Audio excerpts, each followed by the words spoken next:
Cabinet की जो सुबह बैठक हुई थी उसको लेकर प्रेस कॉन्फ्रेंस हो रही है भारत सरकार की। प्रकाश जावड़ेकर जी प्रेस कॉन्फ्रेंस कर रहे हैं, उसके पास हमें चलना पड़ेगा। लेकिन आज इकाई की परिभाषा बढ़ाकर 1 करोड़ रुपए के निवेश और 5 करोड़ रुपए का कारोबार कर दिया गया। लघु इकाई की सीमा बढ़ाकर 10 करोड़ रुपए का निवेश और 50 करोड़ रुपए का टर्नओवर कर दिया गया है। इसी प्रकार मध्यम इकाई का निवेश सीमा बढ़ाकर 20 करोड़ रुपए तथा 100 करोड़ की जगह 250 करोड़ रुपए का कारोबार कर दिया गया है। गौरतलब है कि 2006 में एमएसएमई डेवलपमेंट एक्ट के अस्तित्व में आने के 14 साल बाद यह संशोधन हुआ है। पैकेज की 13 मई 2020 को घोषणा के बाद अनेक प्रतिनिधियों से मिले और घोषित संशोधन अब भी बाजार और मूल्य निर्धारण की स्थिति के अनुरूप नहीं है, इसे ऊपर की तरफ और संशोधित किया जाना चाहिए, इस तरह का फीडबैक आया। इन आवेदनों को सुनते हुए प्रधानमंत्री ने मध्यम एवं मैन्युफैक्चरिंग सेवा इकाइयों की सीमा को और बढ़ाने का निर्णय किया। अब यह 50 करोड़ रुपए का निवेश और 250 करोड़ रुपए का कारोबार की सीमा होगी। यह भी निर्णय लिया गया है कि निर्यात के संबंध में कारोबार को एमएसएमई के इकाइयों की किसी भी श्रेणी के लिए टर्नओवर की गणना में नहीं गिना जाएगा, चाहे वो सूक्ष्म हो, लघु हो या मध्यम हो। शहरी और आवास मंत्रालय ने विशेष सूक्ष्म ऋण योजना शुरू की है। इसके जरिए रेडी पटरी वाले, ठेले वाले, छोटा दुकान जो बिठाते हैं, सड़क पर माल बेचते हैं, उनकी क्षमता और उनका काम चले इसके लिए ज्यादा ऋण उपलब्ध कराने के फैसला किया है। ये योजना लंबे समय तक चलेगी क्योंकि कामकाज फिर शुरू कर सके और अपना जीविकोपार्जन सही तरीके से कर सके। इस योजना के 50 लाख से अधिक पटरी सामान बेचने वाले ठेला वाले, हॉकर और रेडी पटरी वालों को लाभ मिलेगा। इनके द्वारा क्या क्या बेचा जाता है मालूम है आपको? सब्जी है, फल है, तैयार खाद्य पदार्थ है, चाय है, पकौड़ा, ब्रेड, अंडा, कपड़ा, चप्पल, किताब, स्टेशनरी की आपूर्ति, बहुत सारे वस्तुएं यहाँ बेची जाती है, हम खरीदते हैं।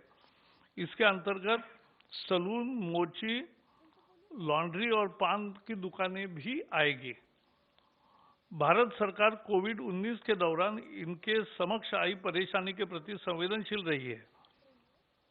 इसी के तहत इन्हें तत्क्षण सहयोग हेतु ये ऋण की योजना शुरू की गई है ताकि अविलंब ये अपने व्यापार को गति दे सके। स्थानीय शहरी निकाय इस योजना में क्रियान्वयन में महत्वपूर्ण भूमिका बजाएगा। शायद भारतीय इतिहास में पहली दफा आजादी के बाद ऐसा निर्णय लिया गया है, जबकि फुटपाथ दुकानदारों और रेडी ठाने वालों को, चाहे शहरी क्षेत्र या ग्रामीण क्षेत्र के हो, इस योजना के तहत इन सभी वर्गों को 10,000 रुपए का ऋण दिया जाएगा। इसे वो मासिक किस्तों में अधिकतम 1 वर्ष के अंदर वापस लौटा सकते। समय पर भुगतान करने को वालों को 7% वार्षिक ब्याज सब्सिडी के रूप में लाभार्थी के बैंक खाते में जमा कर दी जाएगा। इसमें किसी तरह का दंड का प्राविधान नहीं है। इस पहल से इन वेंडरों एवं अन्य विक्रेताओं को आर्थिक उन्नयन में मदद मिलेगी। इस योजना के क्रियान्वयन में किसी तरह की कठिनाई ना हो तथा जिन्हें इसका लाभ मिलना है उन तक यह सही ढंग से पहुंचे, इसके लिए मंत्रालय, बैंक एवं स्वयं सहायता समूह की अहम जिम्मेदारी एवं भूमिका तय की गई है। साथ ही इसके क्रियान्वयन में पारदर्शिता रहे, इसके लिए पोर्टल, मोबाइल ऐप भी तैयार किए गए हैं। सशक्तिकरण के लिए टेक्नोलॉजी का उपयोग अन्य काम में भी करने का फैसला हुआ है। योजना के पूर्ण क्रियान्वयन एक वेब पोर्टल के साथ एक डिजिटल प्लेटफॉर्म, मोबाइल ऐप विकसित किया जा रहा है। यह प्लेटफॉर्म विक्रेताओं को औपचारिक वित्तीय ढांचे के साथ एकीकृत करने के लिए it will be yet another financial inclusion, यह आईटी प्लेटफॉर्म मदद करेगा। डिजिटल ट्रांजैक्शन को इससे बल मिलेगा, प्रोत्साहन मिलेगा और क्षमताओं के विकास के लिए भी ये राज्य सरकार एवं अन्य एजेंसियों के सहयोग से शहरी विकास मंत्रालय एक क्षमता विकास एवं वित्तीय साक्षरता का कार्यक्रम भी शुरू करेगा, जो महत्वपूर्ण है। सरकार ने किसानों के लिए आज बड़े फैसले किए, जो पहले पैकेज के समय नहीं बताया था, लेकिन आज पहले नया फैसला है और बहुत महत्वपूर्ण है कि न्यूनतम समर्थन मूल्य उसकी कुल लागत का 1.5 गुना ज्यादा रखने का अपना वादा सरकार पूरा कर रही है। खरीफ फसल 20-21 के 14 फसलों के CACP आधारित न्यूनतम समर्थन मूल्य जारी कर दिया गया है, जिसकी जानकारी तोमर जी बताएंगे। इन 14 फसलों पर किसानों को अब लागत का 50 से लेकर 83% तक ज्यादा दाम हासिल होगा। सरकार ने बैंकों द्वारा खेती और उससे जुड़े काम धंधों के लिए 3 लाख रुपए तक के अल्पकालिक कर्ज के भुगतान की तिथि भी 31 अगस्त 2020 तक बढ़ाई है और किसानों में इसमें ब्याज की छूट और अदायगी में मोहलत, ये दोनों फायदे उसको मिलेंगे। किसानों को 1 मार्च 2020 से 31 अगस्त 2020 के बीच अल्पकालिक कृषि कर्ज की ब्याज में 2% और अदायगी में 3% का फायदा होगा। भारत सरकार द्वारा किसानों को 7% से कर्जा मिलता है। इसमें 3 लाख रुपए तक के लोन पर 2% बैंक ब्याज की छूट सरकार देगी और समय पर भुगतान पर 3% का फायदा मिलेगा। इसका मतलब 4% में 3 लाख तक का कर्जा मिलेगा। किसानों के लिए ये बहुत बड़ी तोहफा है। ब्याज में छूट की योजना किसानों को किसान क्रेडिट कार्ड के जरिए कर्ज सहित अल्पकालीन फसल कर्ज के देने के मकसद से शुरू की गई है। पिछले कुछ हफ्तों के दौरान बहुत से किसान अल्पकालिक जो क्रॉप लोन होता है उसके अदायगी के लिए बैंक नहीं जा सके। इसको ध्यान रखते हुए कैबिनेट ने जो निर्णय किया है उससे करोड़ों किसानों का लाभ होगा। गरीब ही इस सरकार की सर्वोच्च प्राथमिकता है और इसलिए कोरोना वायरस महामारी के दौरान लॉकडाउन की शुरुआत से ही सरकार सबसे ज्यादा गरीब लोगों की जरूरतों को लेकर संवेदनशील रही है। लॉकडाउन शुरू होने के बाद 2 दिन में पहला 1,70,000 करोड़ का पैकेज की घोषणा हुई। 80 करोड़ लोगों को खाद्य सुरक्षा देने से लेकर 20 करोड़ महिलाओं के बैंक खाते में सीधे आर्थिक मदद पहुंचाने तक, गरीब वरिष्ठ नागरिकों, विधवा, दिव्यांगों को आर्थिक मदद देने से लेकर पीएम किसान के तहत करोड़ों किसानों को किस्त के रूप में मदद जैसे कदम उठाए गए हैं। इससे एक ऐसे बहुत बड़े गरीब तबके का फायदा मिला है जिसे लॉकडाउन के दौरान परेशानियों का सामना करना पड़ता, और अगर सरकार फौरी तौर पर ऐसे कदम न उठाती तो ये तकलीफ बहुत होती।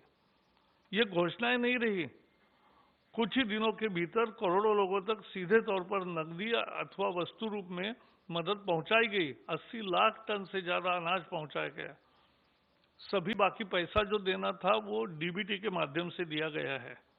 आत्मनिर्भर भारत के तहत प्रवासी मजदूरों के कल्याण के लिए एक राष्ट्र एक राशन कार्ड, ऐसे लोगों को भी खाद्यान्न जिनके पास राशन कार्ड नहीं है उनको भी देने का व्यवस्था किया। मकान के लिए रियायती किराए वाली नई योजना गृह निर्माण की, और ऐसे ही तमाम अन्य कदमों की घोषणा की गई है। किसानों के कल्याण को लेकर व्यापक सुधारों का ऐलान किया गया है।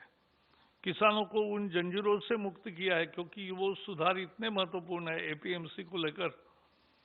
क्यों किसानों को उन जंजीरों से मुक्त जिसमें वे जकड़े थे और उनकी आमदनी को बढ़ाने के उपाय अब किए गए हैं। इसके अलावा खेती से जुड़े बुनियादी ढांचे में व्यापक निवेश का भी प्रस्ताव है। खेती से जुड़ी अन्य गतिविधियां जैसे मछली पालन को भी वित्तीय मदद दी गई है। भारत सरकार ने हर मोड़ पर समाज के सबसे जरूरतमंद तबके के साथ एकजुटता दर्शाई और उसकी मदद की है। तो ये आज एक बहुत महत्वपूर्ण फैसला हुआ है, और ये तीनों फैसले किसानों के लिए, समर्थन मूल्य का भी फैसला, ऋण के बारे में फैसला, और एमएसएमई लघु उद्योग, सूक्ष्म उद्योग और मंझले उद्योग का ये किया है। दोनों मंत्री आपके समक्ष है। मैं नितिन जी को रिक्वेस्ट करूंगा कि वो बताएं। अच्छा, पहले तोमर जी अपनी कृषि के संबंध में रखेंगे।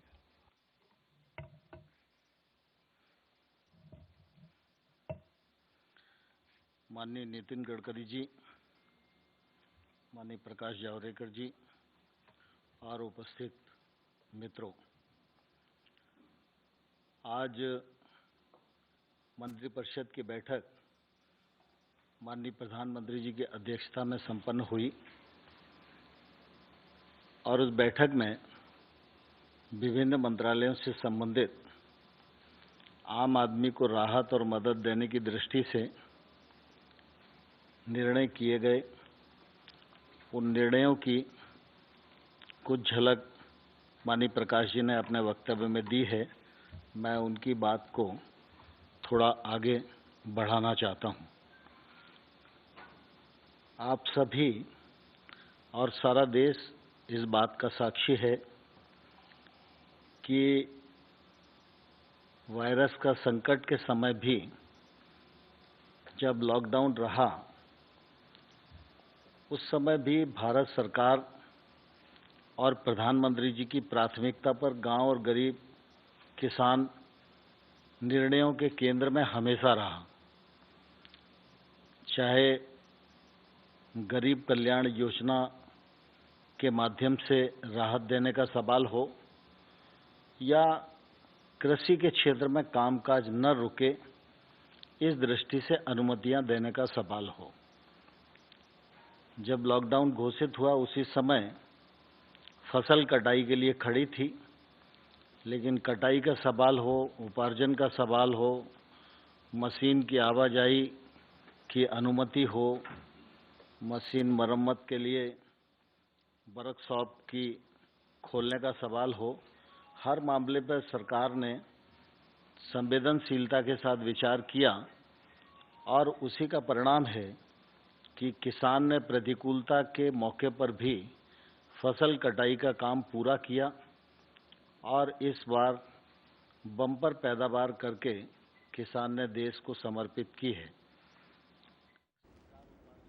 तो आप सुन रहे थे मोदी सरकार 2.0 के पहले साल के बाद पहली बैठक कैबिनेट की, उसकी प्रेस ब्रीफिंग चल रही थी। एमएसएमई को लेकर, एमएसएमई सेक्टर को लेकर, किसानों को लेकर बड़ी घोषणाएं की गई। एमएसएमई सेक्टर के लिए 50,000 करोड़ की इक्विटी की बात की गई। एमएसएमई की परिभाषा में बदलाव की बात प्रकाश जावड़ेकर ने की। आत्मनिर्भर भारत के लिए रोड मैप तैयार है, ये भी बात उन्होंने कही। एमएसएमई में नई नौकरियां पैदा होगी, ये दावा भी किया गया। रेडी वालों के लिए भी अनाउंसमेंट की गई कि ज्यादा कर्ज देने की बात प्रकाश जावड़ेकर ने की और 14 साल बाद एमएसएमई में यह बदलाव किया गया और किसानों को लेकर भी बड़ी अनाउंसमेंट्स हुई।